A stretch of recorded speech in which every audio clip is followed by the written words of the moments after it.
প্রিয় হিন্দু ভাই বোনেরা, আশা করি আপনারা সকলে ভালো আছেন। আপনি যদি হিন্দু ধর্মাবলম্বী হয়ে থাকেন এবং ভারতে গিয়ে ভারতের পবিত্র তীর্থ স্থানগুলো পরিদর্শনের স্বপ্ন দেখছেন, তবে আপনাদের জন্য সুখবর। এখন হিন্দু তীর্থযাত্রীদের জন্য ভারতের তীর্থ ভিসা পাওয়া অনেক সহজ হয়ে গেছে। চলুন জেনে নিই কিভাবে পাবেন, এই ভিসা কাদের জন্য প্রয়োজন এবং কোন কোন স্থানে যেতে পারবেন। সকল ভিডিও আমাদের ভিডিওতে বিস্তারিত আলোচনা করা হবে। যদি আপনাদের আমাদের এই ভিডিওগুলো ভালো লাগে অবশ্যই সাবস্ক্রাইব করবেন। পরিবর্তিত ভিসা রিলেটেড কোনো ভিডিও পাওয়ার জন্য আমাদের চ্যানেলটি সাবস্ক্রাইব করে রাখবেন। পাশে রাখা বেল আইকনটি অন করে দিবেন, পরিবর্তিত ভিডিও মিস না যায় আপনার।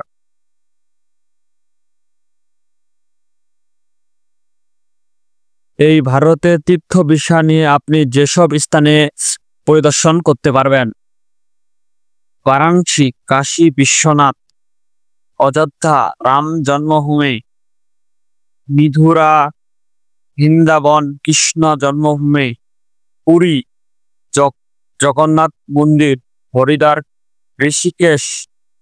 দক্ষিণ ভারতের তীর্থপুরী স্থানে আপনার এই ভিসার মাধ্যমে পরিদর্শন করতে পারবেন। তীর্থ ভিসার জন্য প্রয়োজনীয় কাগজপত্র: পাসপোর্ট, বৈধ পাসপোর্ট কমপক্ষে 6 মাস মেয়াদ সম্পূর্ণ হতে হবে। ভিসার জন্য কমপক্ষে 2টি খালি পৃষ্ঠা থাকতে হবে। 2 নম্বর, সাম্প্রতিক তোলা সাদা ব্যাকগ্রাউন্ড সহ 2 কপি পাসপোর্ট সাইজের ছবি 35x45 মিলিমিটার। 3 নম্বর, পরিচয়পত্র, জাতীয় পরিচয়পত্র বা জন্ম সনদের কপি। আবেদনপত্র, অনলাইন ভিসা আবেদন ফর্ম পূরণ করে তা প্রিন্ট কপি। পেশাগত প্রমাণপত্র, চাকরির প্রমাণপত্র বা ব্যবসায় লাইসেন্স যদি প্রযোজ্য হয়। 4 নম্বর, bank statement, dollar instalment, bank থেকে স্টেটমেন্ট অথবা ডলার ইনস্টলমেন্ট। 7 নম্বর, অন্যান্য ইউটিলিটি বিলের কপি, বিদ্যুৎ, গ্যাস, পানির বিল। পুরাতন পাসপোর্ট যদি থাকে তাহলে আপনারা জমা দিতে পারেন।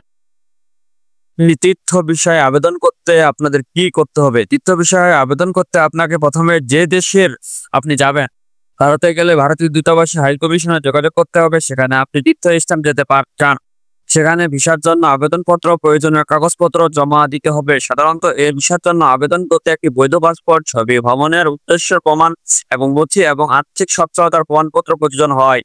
আবেদন করার আগে সেই দেশের ভিসার নীতি এবং প্রয়োজনীয় সম্পর্কে বিস্তারিত জেনে উচিত। তীর্থ ভিসা সাধারণত সেই ব্যক্তিদের জন্য দেওয়া হয় তারা কোনো বিষয়ে ধর্মীয় ভ্রমণ করতে চান। এই ভিসার জন্য আবেদন করার জন্য সাধারণ ধাপ নিচে দেওয়া হলো। ভিসার প্রয়োজনীয়তা যাচাইকরণ: আপনি যে দেশে যান সেখানকার দূতাবাস বা হাই কমিশনার ওয়েবসাইটে যান এবং তীর্থযাত্রীদের জন্য প্রয়োজনীয় ভিসার প্রয়োজনীয়তাগুলো ভালোভাবে দেখে নিন। সাধারণত একটি বৈধ পাসপোর্ট, ভিসার জন্য আবেদনপত্র, ছবি, ভ্রমণের উদ্দেশ্য প্রমাণ করার জন্য নথি যেমন মন্দির বা ধর্মীয় স্থান, আমন্ত্রণ পত্র, আর্থিক সচ্ছলতার প্রমাণপত্র যেমন ব্যাংক স্টেটমেন্ট চাওয়া হয়। কিছু দেশের তীর্থযাত্রীর জন্য বিশেষ ভিসার প্রোগ্রাম থাকতে পারে যা আপনাকে সেই দেশের ভিসার পরীক্ষা কেন্দ্রে যোগাযোগ করতে হয়। আপনারা যদি এই নিয়মগুলো মেনে চলেন তাহলে আপনারা তীর্থ ভিসা সহজেই পেয়ে যাবেন।